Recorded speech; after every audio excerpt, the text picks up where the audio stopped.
Kukina Maiti listening of Harpangam Gadra. Lapket Lam Hypersing. Sai no kapma ma'am to Selamani, Salamani Natra. Saina Tumbutum money. As in Minati the Mushi. Mushi Minati. In Tapaporana with the me Kulam Kutram into Bukaway. Yes. Into Hadaksi Kukigi Magi Lamsi, Mohokadabasi, Adam Mali. Masyadum Queen Sarapadum Kanaraga, Adam Labor money. Kanaraga Labor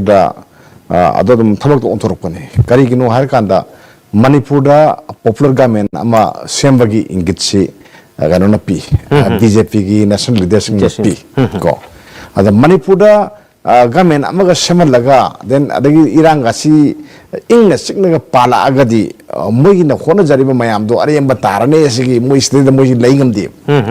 adagi then atopa amana ngasagi IDP haitare ko masagi maramda leiba yadarana lan selaga leidiba khoi Marup Mapang, Silnao Mayam ko, Mayam se, Masina Hanjalak Pase, Muy Langam di,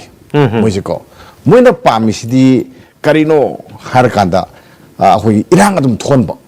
ko, Irangadum Tonba, Tolagakadova, Yargadi Assembly se, Shibok dissolved on the Pami.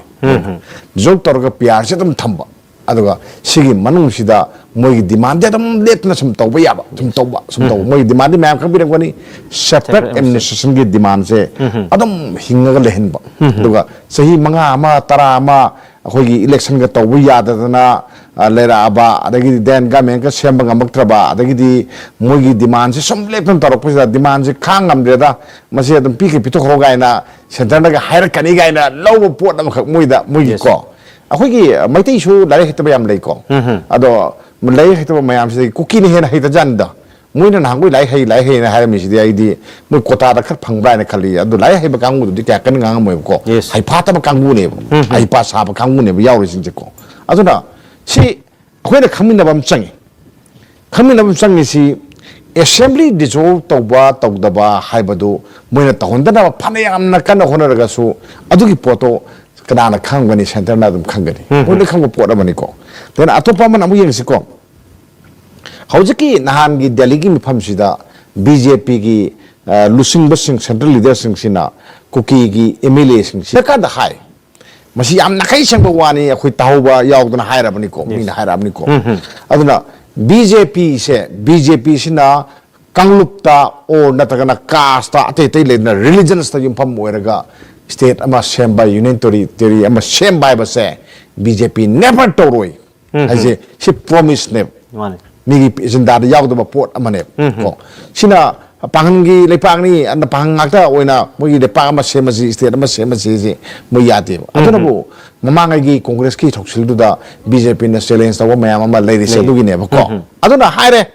She's hire Emilis in the hire. She had order amu suspension of operation gi sugi ngasagi kader mayam sing unabada su ganona koi Ministry of Home Affairs ki mihut kangbu mana haire ko oru deba demand to gonu adu oiro na haira ba pora mane aduna hujiki BJP gi national leadership na su haire noi MLA na khoi se na khoi kana no haiba khoi khangi aduna na khoi na leader oigadabani nogi matakta supreme commander kangu man leiraga no de thogdaraga no na satlaga no na wangang do tu chine okay to chine adu haira ne ko adu ka taraga noi se muibu moi se no na ko noi kangu na laksalu adu ko den noi se sumakanda peace ki damakta noi khonaga dabani ha je haira kra pot na mane sibo leire basi sina tai di ka dore ngasagi sugi kadarsinda haire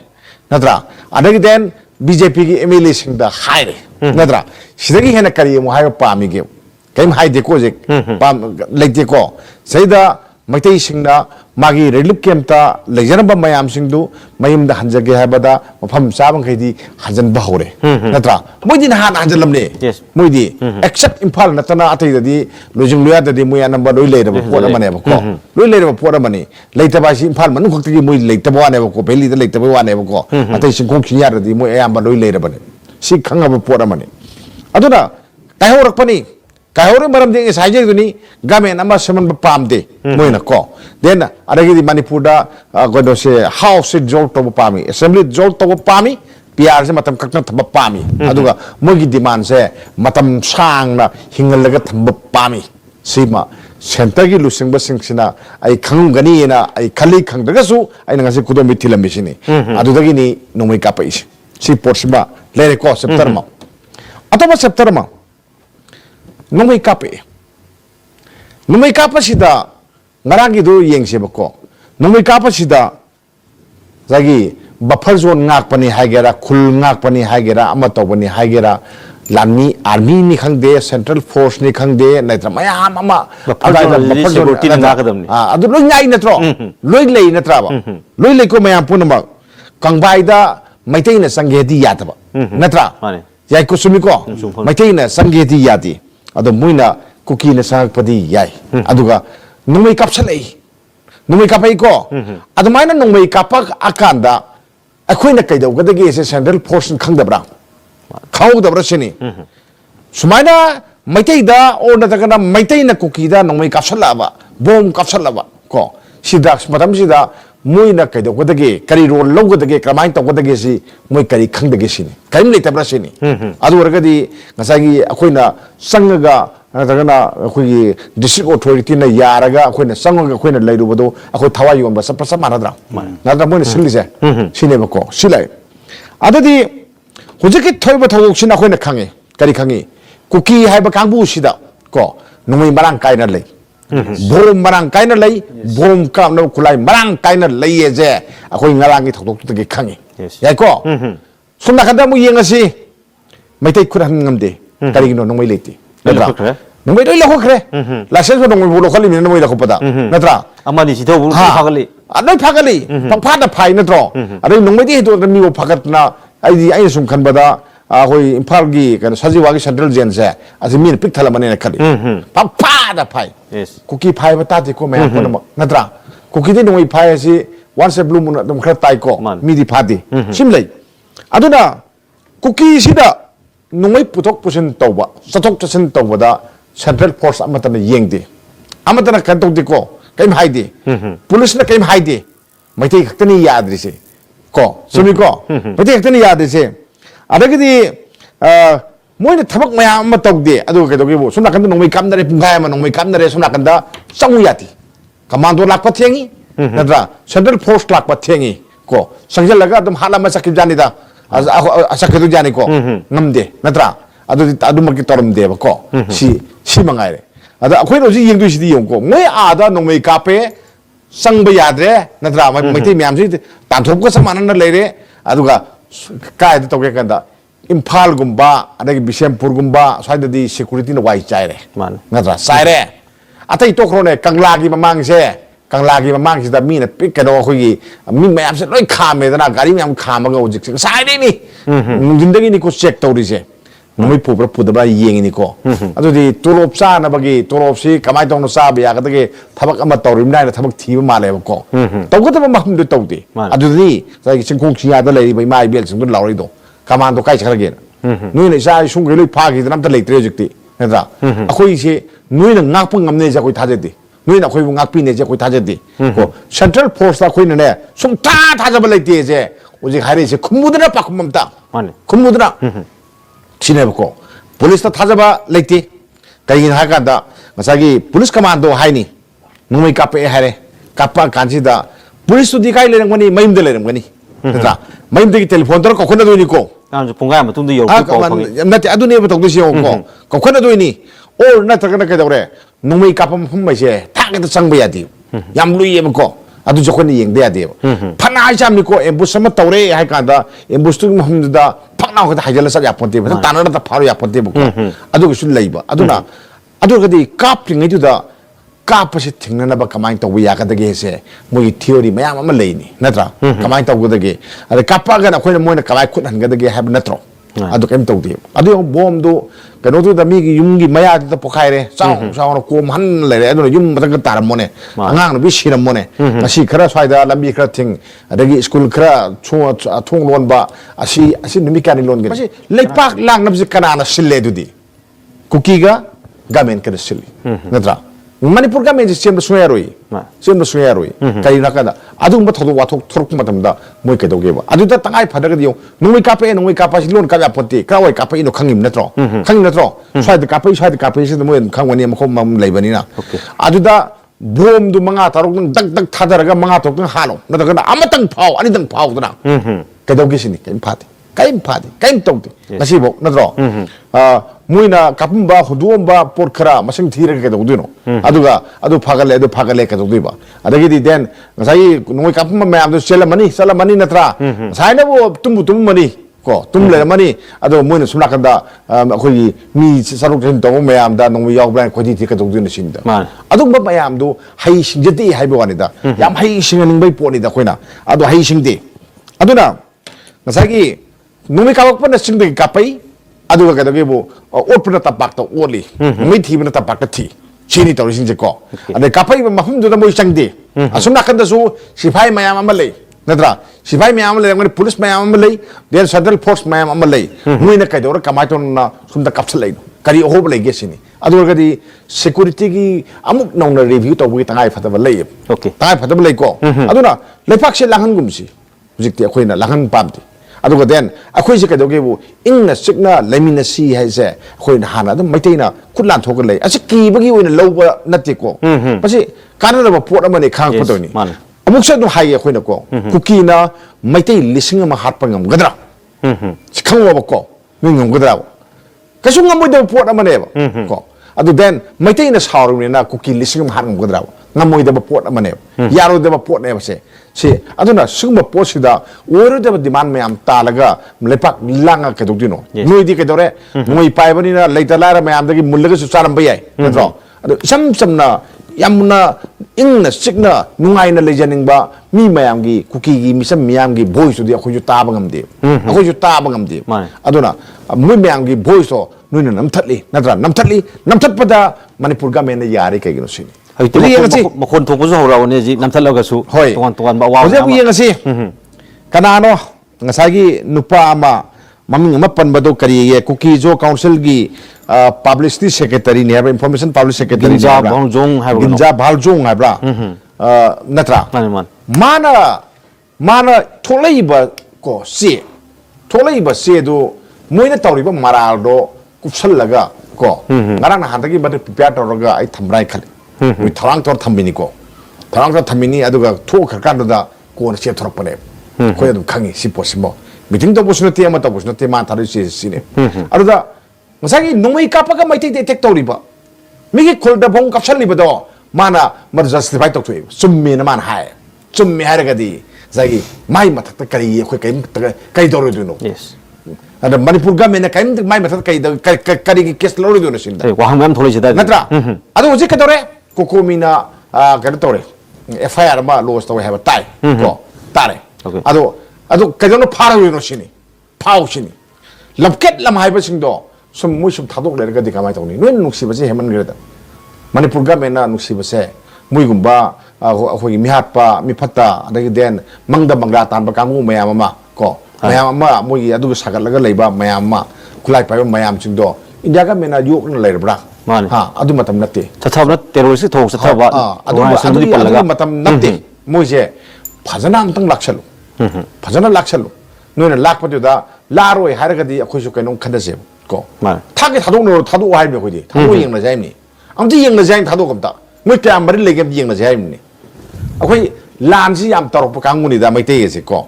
누이 아코이 사이다 아코이 아쇼비 khara 파라가 우세 khara 하라가 마탐도 레레 포트 나테바 거 아코이 라릭 소코이나 누데게 헤나 하이바 헬리 나트로 와칼 소코이나 칸베 헬리 아도 와칼 쪽톡 소코이나 쪽톡베 헬리 나트라 미농시 소코이나 헬리 아도 누이디 가라이다 누이지 미에 뭐이 버기 까리 야오르기 신이 뭐이다 아도나 기탄 칸도 고 then 아두가 아수고 타박 생기 떠올로이 하이타디 인디아 가메나 akan bamiang masang batay